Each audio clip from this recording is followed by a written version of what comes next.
The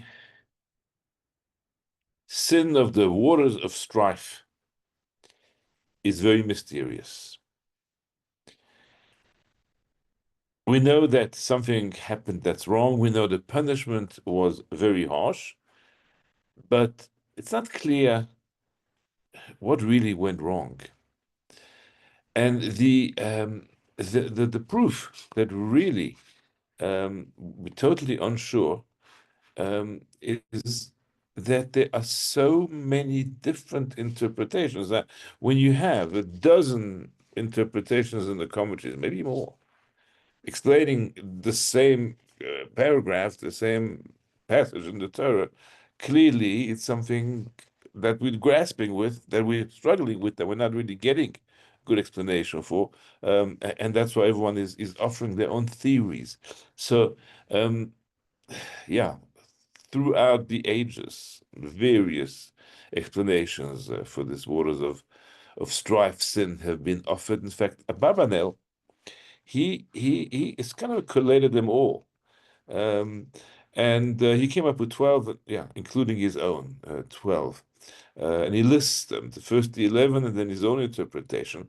The one we probably know the best is because it's quoted in Rashi, is that Moshe and Aaron hit the rock, although Hashem had commanded them, speak to the rock. And of course, the rationale there was that you don't always have to strike, and the Jews could have learned a huge lessons from the fact that you have to listen when you're spoken to, and not wait until you hit. Um, they disrespected the Bnei Israel, referring to them as rebels brought down by Chazal, I think in the Midrashim and in the Gemara. Moshe got angry at the Jewish people, says Rambam. That was out of line. And Ramban says it was almost arrogant when he said to them, "Listen here, rebels, shall we get water from this rock instead of shall Hashem get water from this rock?" So it was kind of the way they spoke that was out of line. Um, Other commentaries say no, they hit the rock twice. Um, when you should have heard once, what's the second time all about? And none of this seems to really comprehensively explain what happened. There is a song of the well that is mentioned in the Torah, but it says, "Az Yashir Yisrael," the Jewish people sang. And really, it was Moshe and Aaron who should have led the Israelites in the song of the well, but they didn't lead them. It was a huge miracle, and Ibn Ezra says that the children of Israel were pointing to a different rock and saying, hit this one, strike this one. And Moshe was scared and didn't know what to do because the one Hashem had told him was a different one. So he was kind of in a quandary there and didn't do it correctly. Um, uh, Forget in which of the commentaries I found this, or maybe Abarbanel just quotes it without giving a reason. Moshe lost his divine connection because he got angry, and so it didn't happen the way it should have happened. Sefer HaIkrim says that they shouldn't even ask Hashem. When the water stopped, they should have gone to the rock, spoken to the rock, and said, "Hey, rock, you've got a job. God gave you a commandment, and just start giving water again as we have been for the past 39, 40 years." um there is a view that there was no real sin, which is probably the interpretation that makes the least sense, because if there was no sin, then why is there punishment? The waters, Hashem says, you failed to sanctify me, etc. And Abarbanel says no, the punishment had nothing to do with this. They're being punished because of what they did before. This is just the timing. It's the end of the 40 years, and the generation is passing on. Miriam has just died, and Moshe Aaron will die shortly thereafter. Trying to think of the timing. It was only a few weeks between the two, and Moshe himself will die a couple of months later. So you can see that it's quite a comprehensive list. And when you have such a long list of possible explanations, well, then we're really dealing with something very difficult to understand. I'm going to share with you tonight an insight by Rabbi Yosef Rosen. And introduction, preface. There's a commentary by I think 18th century Italian rabbi called Shadal. His Shlomo Luzzatto.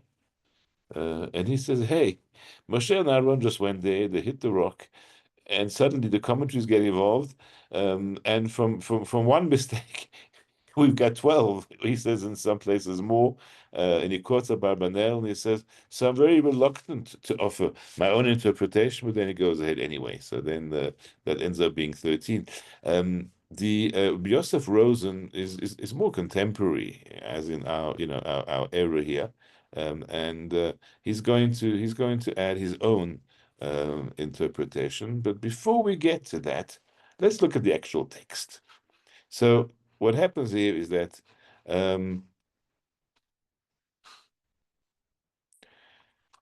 they arrive in the desert of Tzin. It's the first of the new moon. They're there in Kadesh, and Miriam dies.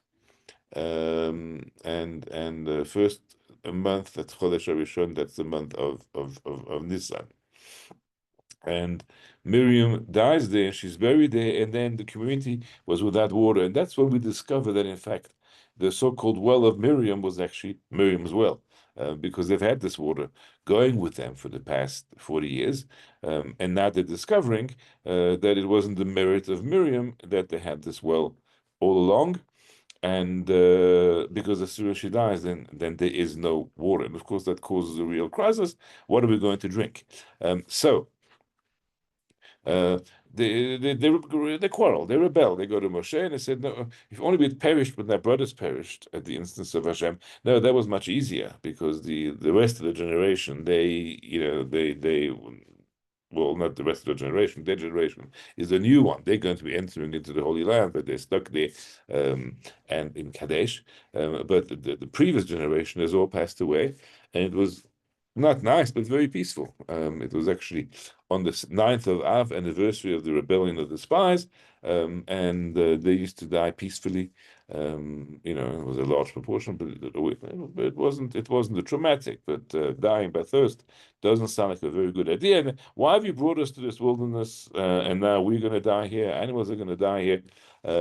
And they repeat. Why do you make us leave Egypt to bring us to a place where there's no grain, no figs, no vines, no pomegranates, and not even water? And of course, they've been told that they're coming to a land that's going to be flowing with milk and honey, a land that has the seven species of Israel, of which, of course, pomegranates, grapes, and the figs are part of, and also grain. There's wheat and barley. So they fall apart, and they come to Hashem, and Hashem appears to them, and Hashem gives them an instruction, which is very clear: take the staff and gather the people, and that's you and Aaron, and you'll go to the rock, and you'll speak to it, you'll instruct it, and it'll give its water.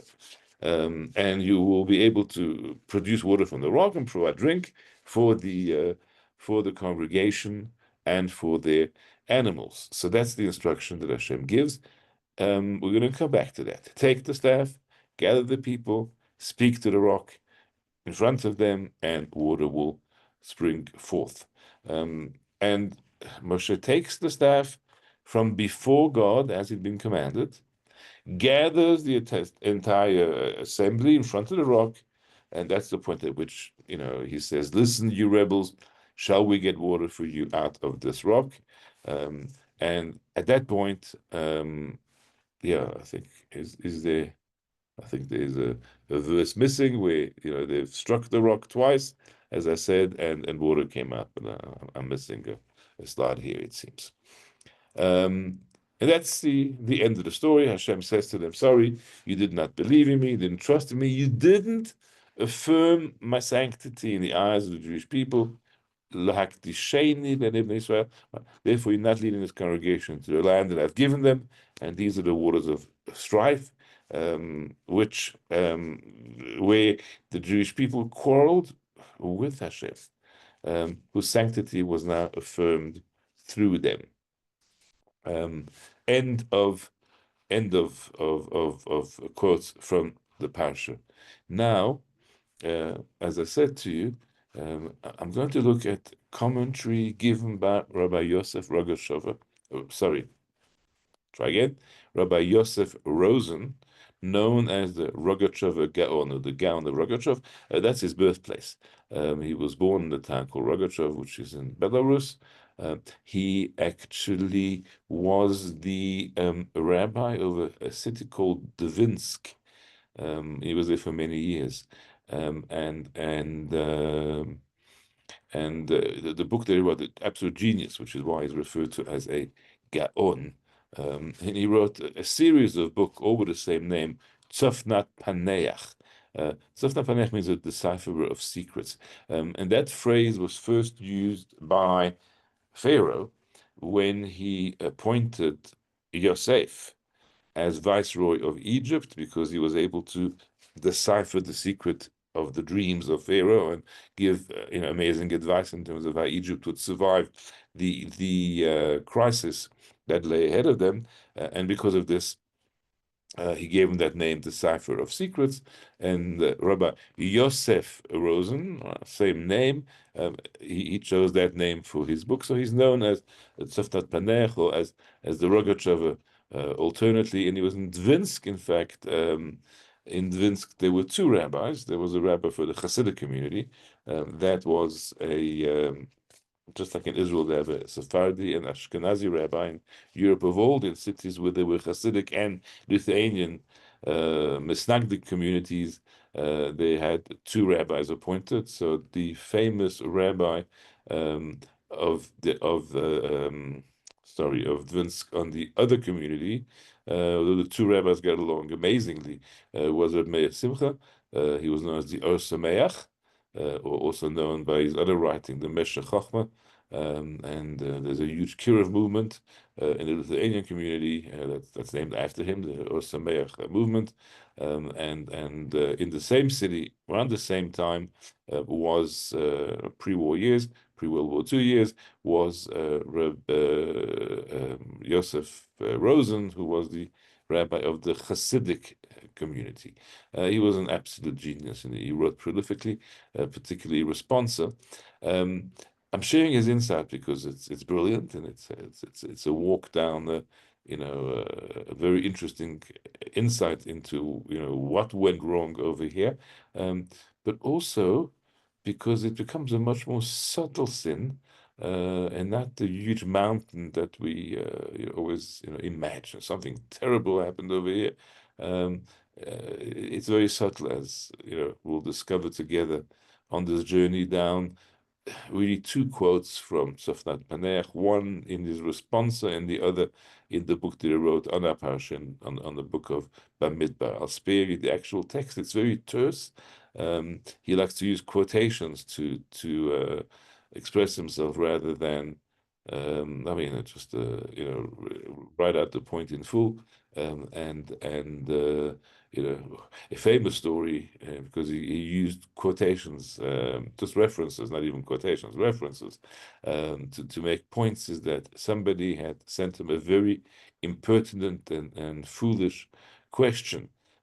So he wrote back a response which consisted just of a dozen um, references to pages in the Talmud, Baba Metzia, page 14a, and Sanhedrin 16b, and so forth. There were a dozen of those, and of course he looked at them, and none of them had any reference to the question that he had asked, which was, as I said, a stupid question.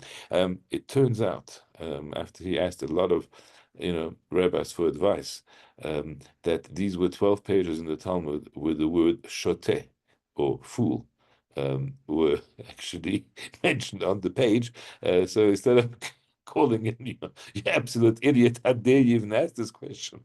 He sent him on a wild search through the volumes of the 20 volumes of the Talmud to establish the best description of what this rabbi thought of him. But he did use that method, not only to put down an impertinent question, but he used that method frequently. But simply rather than writing out the whole concept, making a reference. And in this case, this happens as well.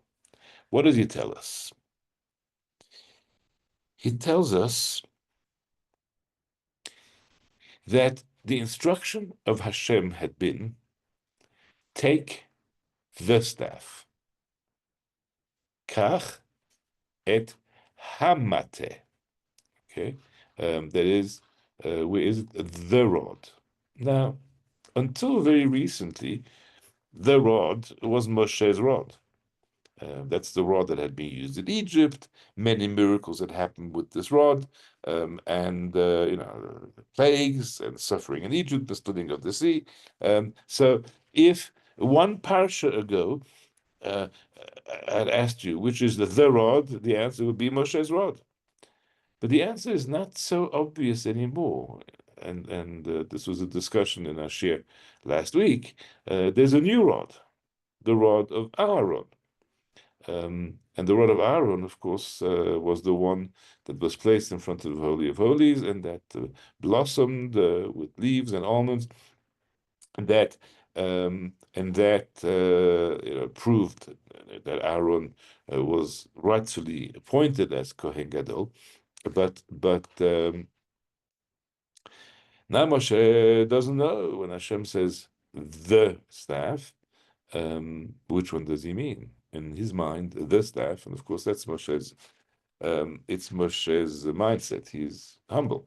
That is his major quality. So clearly, this is the staff that has to be used to perform the miracle that Hashem has given them. It's the staff of Aaron. This was recently used in an unbelievable miracle. Aaron is clearly at a higher level spiritually. Therefore, we're going to use Aaron's staff. And this is where things start to go a little bit wrong, but we'll have to wait until we get to the bottom of this story. So he tells him, go and take the rod and get it. And the Rogatchover then shows us the following. I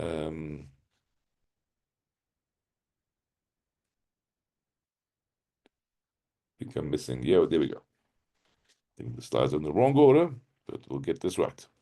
Moshe went and took the rod from before Hashem, as it had been commanded.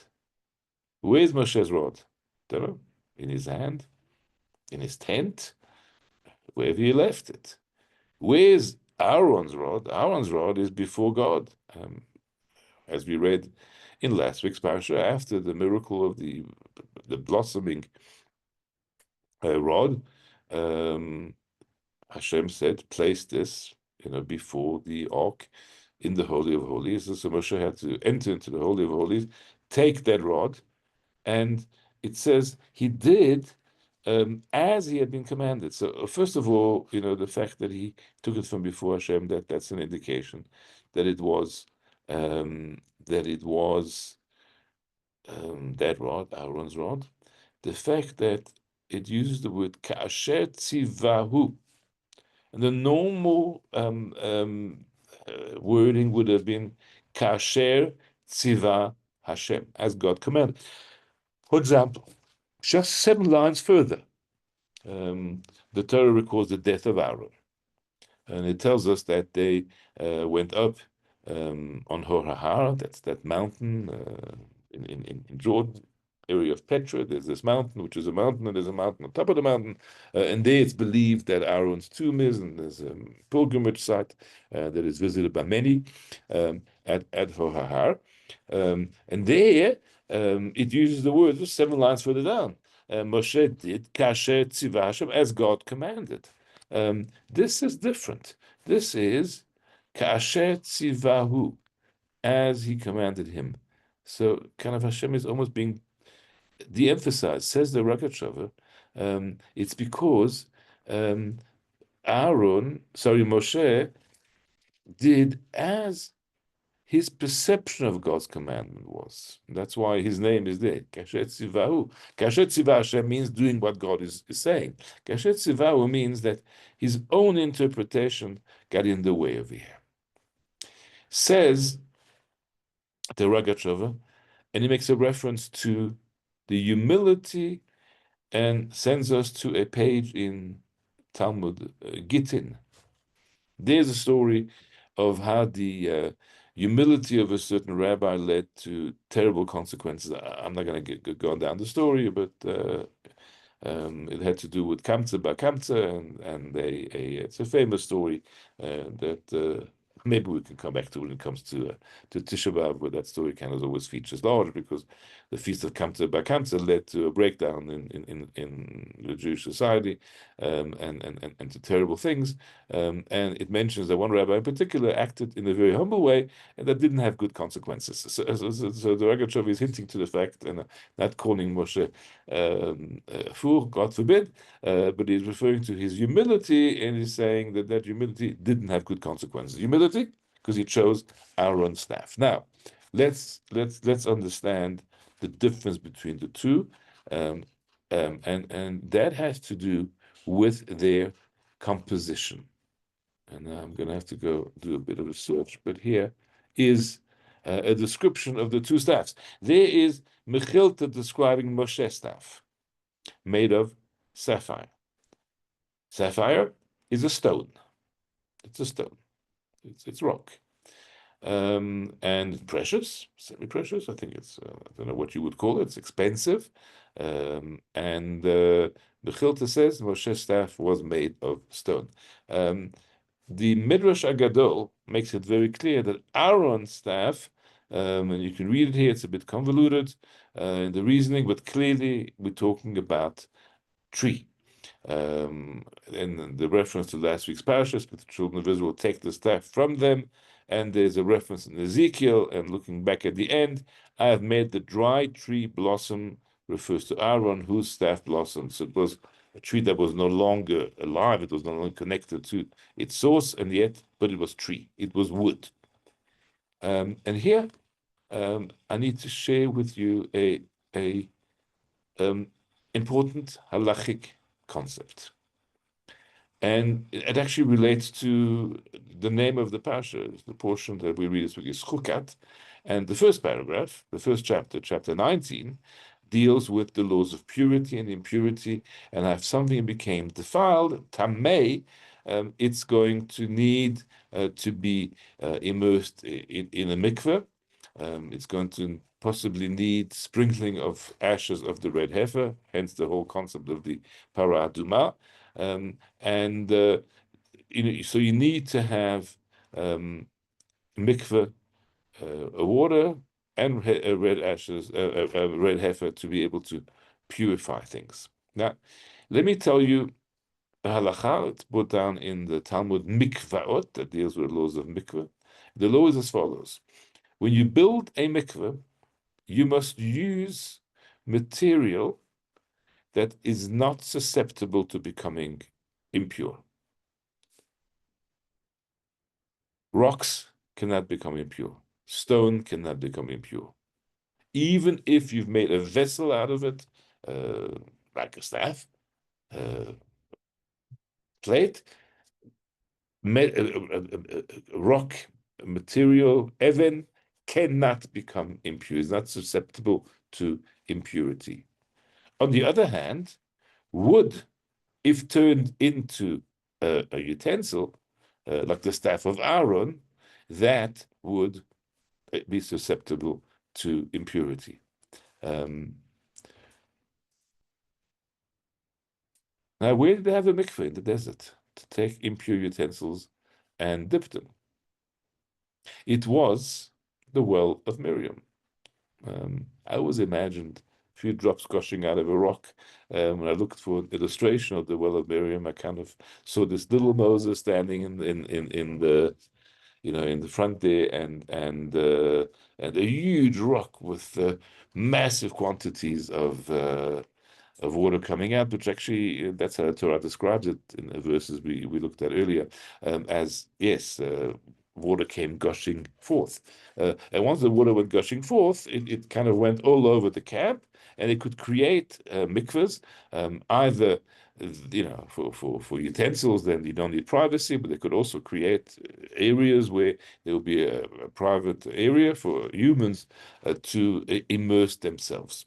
We don't really worry much about purity and impurity nowadays, except in one respect. Um, except in one respect. And that is um, in family purity, in home relationships, in the relationship with the husband and wife, and going right through the niddah cycle, one needs a mikveh in order to purify husband and wife to one another and to be able to resume full marital relations. But they were able to do that for 40 years in the desert. There was no problem. Um, and they had mikvahs, so they could purify the vessels and the food, which is something that we don't really do, although we do immerse new vessels that we bought in the mikvah, but then we don't really worry if they become defiled at a later stage, and also could observe the laws of family purity, the union between husband and wife through immersion in mikvah. And that worked well for 39 years, almost 40. But now Miriam's died. And with that, the water has ceased. Not only are people thirsty, and not only are animals crying for water, and we have no Joe burgers here today. But we've had no water in a good half of the city. They're doing some maintenance work for about 3 days now. So it's running out. The reservoirs are dry. Yeah, it's a crisis, but at least you can go to Pick and Pay by drinking water. But so they had that problem of drinking, but also there was no mikveh. There was no mikveh. There was no way for people to purify vessels, and that was part of the outcry.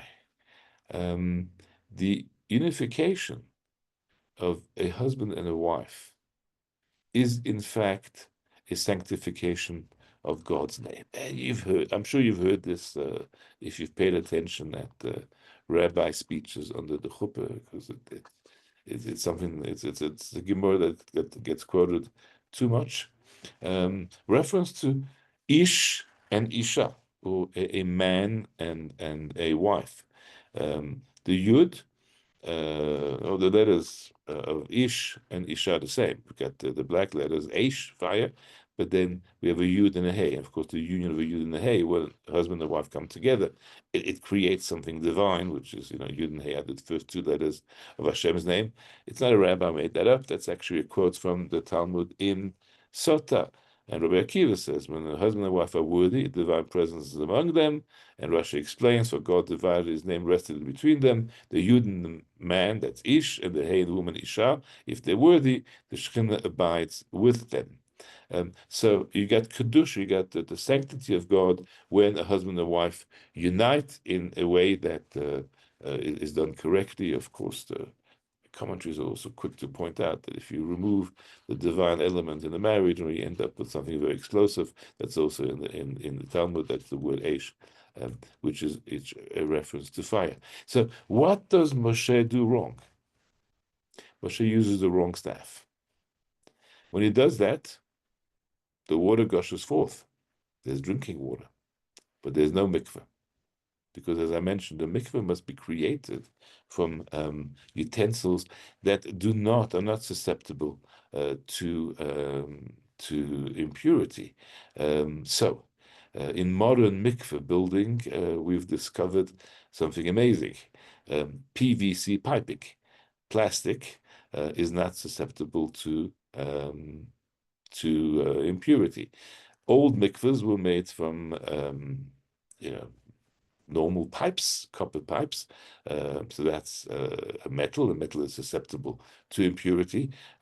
And that was a challenge because you had to build the mikveh in a way in which there was no point at which the water rested. It had to only flow through pipes, but it could not rest in the pipes. You couldn't have any any L shapes and where water would rest. With modern mikveh building, the piping is exclusively PVC, and that solves a lot of halachic challenges. Moshe um, solves the drinking problem for the humans, but it does not solve the mikveh problem. And the Ragachova says to us, the strife is not the strife. That the people had with Moshe, with each other. It's actually the division that happened in Jewish homes, where until they could find another plan, there was a challenge with mikveh, and that was because of Moshe's humility. It kind of takes the whole story and puts a different spin on it altogether. And yeah, one wonders why Moshe was so harshly punished for this. And there's well, I'm going to give you two answers. First of all, it may seem like something very minor, but leaders of the caliber of Moshe are judged, at a much higher standard, no doubt. But even to suggest that it's just a minor mistake is incorrect, uh, because the Torah goes to great lengths to make sure that there's shalom bayit and that there isn't division between husbands and wives. In fact, if you recall that quote about the name of Hashem comes from the Talmud, Sota is all about restoring peace in a home, restoring shalom bayit, and Hashem even agreeing to have His name uh, erased in water, in order to bring back shalom bayit into a home. And this was the merivah that Moshe caused with his humility. So here's a very different interpretation, number 13 for tonight. We glossed over the first 12 very quickly, but here's one by more contemporary sage Ragachova, giving a totally different angle on what went wrong there. The waters of strife. Thank you.